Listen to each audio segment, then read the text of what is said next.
दोस्तों, इसरो की तरफ से इस वक्त की सबसे बड़ी अपडेट निकलकर सामने आई है कि भारतीय अंतरिक्ष अनुसंधान संगठन इस समय बहुत ही अच्छे फॉर्म में चल रहा है और बीते कुछ महीने पहले ही भारत ने ऐतिहासिक कारनामा करते हुए चंद्रयान-3 की ऐतिहासिक लॉन्चिंग और चांद के दक्षिणी ध्रुव पर लैंडिंग करवाकर पूरी दुनिया के स्पेस एजेंसी की हवा टाइट कर दिया था।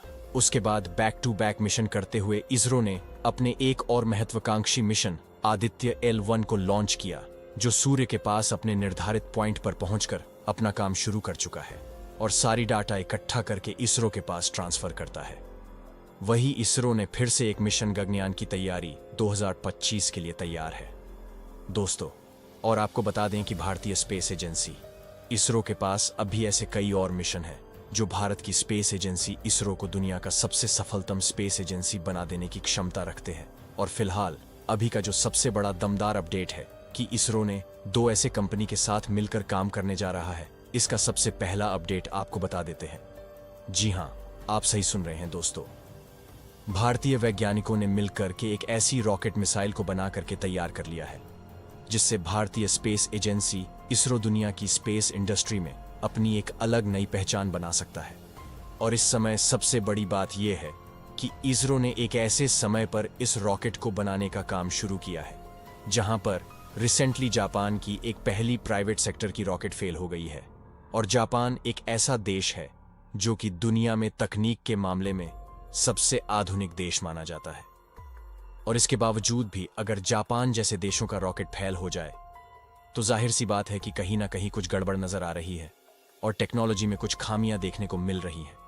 वहीं दूसरी तरफ भारत एक ऐसा देश है जिसके लगभग दुनिया में या फिर कहे यूरोप देश में पूरी तरह से आलोचना की जाती है।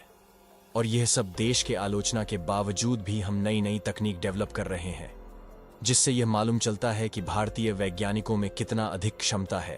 और अब चलते हैं उस भारतीय वैज्ञानिकों की तरफ से डेवलप किए गए इस रॉकेट टेक्नोलॉजी के बारे में, जिससे भारत पूरे दुनिया भर में एक नई पहचान बनाने वाला है। दोस्तों, बात यह है कि रिसेंटली एक रिपोर्ट के मुताबिक इसरो HL यानी कि हिंदुस्तान एयर एंटीज लिमिटेड और NEL यानी कि नेशनल एरोस्पेस लेबोरेटरीज, इन तीनों कंपनियों के ज्वाइंट वेंचर से भारत के अंदर एक हाइब्रिड इलेक्ट्रिक प्रोपल्स रॉकेट को बनाने का काम शुरू किया जा चुका है। और सिर्फ इतना ही नहीं, बल्कि इसरो साल 2030 में ही इस रॉकेट मोटर को सक्सेसफुली ट्रायल भी कर लिया था।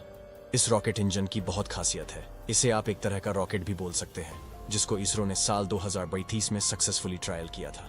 और ऐसा 35 न्यूटन हाइब्रिड रॉकेट मोटर को भारत ने ट्रायल किया। लेकिन आखिर इसकी खासियत क्या है जो इसे नॉर्मल रॉकेट से बिल्कुल अलग बनाता है? चलिए जानते हैं। दोस्तों, वीडियो में आगे बढ़ने से पहले अगर आप एक सच्चे देशभक्त हैं तो इस वीडियो को एक लाइक जरूर कर दीजिए और कमेंट में इसरो की मेहनत और कामयाबी के लिए जय हिंद, जय इसरो जरूर लिखें। और साथ ही अगर अभी तक आपने मेरे चैनल को सब्सक्राइब नहीं किया है तो सब्सक्राइब जरूर कर लें।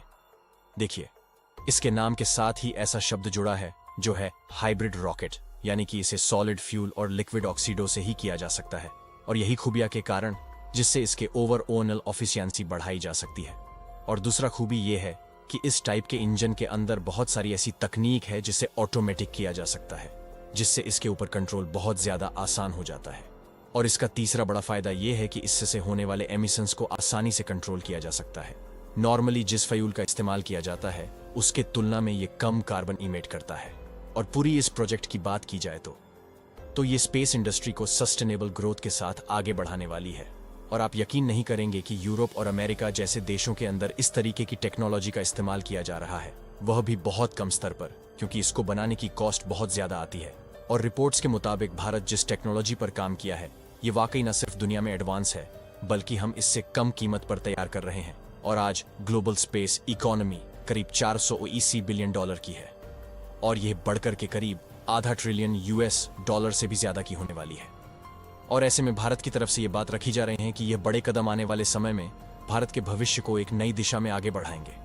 दोस्तों, ये पहला अपडेट था। अब दूसरा अपडेट जानते हैं थोड़ा डिटेल में।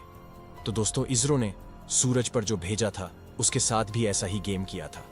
और हाल ही में जनवरी 2024 को जो सैटेलाइट लॉन्च किया था उसके साथ ही इसरो ने बहुत बड़ा गेम कर दिया है, जिसका पता अब दुनिया को लगा है। तो नासा भी इसरो की तकनीक से चौंक गया है। सबकी नजर तो सूरज के मिशन पर टिका हुआ था, लेकिन उसी दौरान इसरो ने किसी हथियार पर काम किया है जिसके खुलासे से अब पूरी दुनिया हिल चुका है। तो दोस्तों, तैयार हो जाइए पूरा कहानी को उसकी हकीकत तक जाने के लिए। पहले आपको इसरो के नए वाले तूफान यानी कि इनसेट 3DS नाम की सैटेलाइट का असली राज बताने वाला हूं, और उसके बाद आपको बताऊंगा इसरो के उस सीक्रेट हथियार के बारे में जिसने अपना मिशन कंप्लीट कर लिया, और इसके बाद पूरा दुनिया इसरो का दीवाना हो चुका है।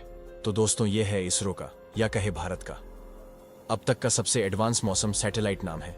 इनसेट केवल सैटेलाइट नहीं है, यह भारत का सबसे अधिक जानकारी जुटाने वाला सैटेलाइट है, जो अंतरिक्ष में 26,000 किमी की हाइट के ऊपर भारत को वह सब कुछ बताने वाला है।